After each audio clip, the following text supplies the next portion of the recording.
So let's talk about a few simple, kind of minimalist money rules that can help pretty much anyone get to a place of financial stability. And it doesn't matter what your paycheck looks like. This isn't about feeling deprived, it's really about getting crystal clear on what matters. To get us started, just picture two neighbors living in the same building. You've got person A, who makes a great salary, $95,000 a year, but their apartment is just overflowing with stuff and they are constantly stressed about money. Right next door is person B, who makes $52,000. Their place is simple, it's calm, and they have a whopping 18 months of living expenses just sitting in savings. They have total financial peace of mind. So what gives? How is the person making almost half as much actually like 10 times more financially secure?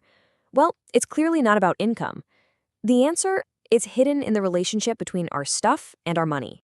Okay, to really get to the bottom of this, we first have to talk about the true cost of the things we own. And I promise you, it's probably not what you think. Here's the core idea, and it's a big one. The first cost of anything is its price tag. Simple enough, right? But there's a second cost, a hidden one, that most of us just completely ignore. We're going to call this the second cost.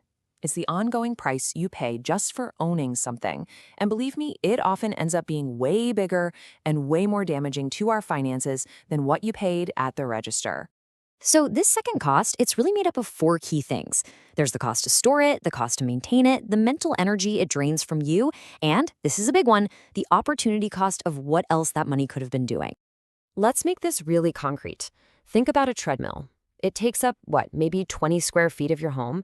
In a lot of cities, that space has an unspoken rent of up to $1,000 a year. Yeah, you're paying to store something that might just be holding your laundry. Or what about maintenance? You know, the rule of thumb for something like a boat is that the annual upkeep, we're talking winterization, insurance repairs, costs about 10% of its value. So a $30,000 boat is costing you $3,000 a year, every year, even if it never leaves the driveway. And then there's the mental cost. This is fascinating. Research actually shows that visual clutter literally spikes our cortisol levels. That's our stress hormone, and it makes it harder for our brains to focus. Every single thing you own is taking up a tiny slice of your attention. I love this quote because it just nails it. The price you pay at the store is just the entry fee to owning something. The real costs just keep on coming for as long as you have that item. Minimalists get this, and it's the fundamental difference between our high-earning, stressed-out neighbor and the one who's living with total financial peace. So how do we fix this whole thing? Well, here are the rules that minimalists use to master their money by mastering their relationship with their stuff. And this is what allows them to build security no matter what their income is. All right, the first bunch of rules is all about playing defense. It's about being incredibly intentional and setting up a really strong filter for what you even allow to come into your life in the first place. Two really powerful tactics here. First, always calculate the cost per use. A $400 jacket that you wear 200 times is actually cheaper than a $200 jacket you only wear twice. That simple math just destroys impulse buys. Second, if you're thinking about a new hobby, maybe camping, maybe woodworking, rent or borrow the gear first. Test if you're actually into it before you drop a bunch of money on equipment that might just end up collecting dust. Okay, now let's shift gears. Instead of what's coming in, let's talk about what's already there. This is all about taking a really thoughtful inventory of the things you currently own, the things that are already hitting you with that second cost right now. This question right here is a total game changer. Just ask it for everything you own. Seriously, if your fondue set or that bread maker just vanished overnight, would you actually go out and spend money to buy another one? For most of that stuff, the honest answer is no. It's just hanging around because of inertia, not because you truly want it. If it fails the test, it's costing you more than it's worth. The third theme here is all about admitting a simple truth. Our willpower is pretty weak and it's super unreliable. So instead of relying on it, you design an environment that makes good financial decisions the default, the path of least resistance. It's really a two-pronged attack. You want to make spending harder and saving easier. So you add friction to your spending.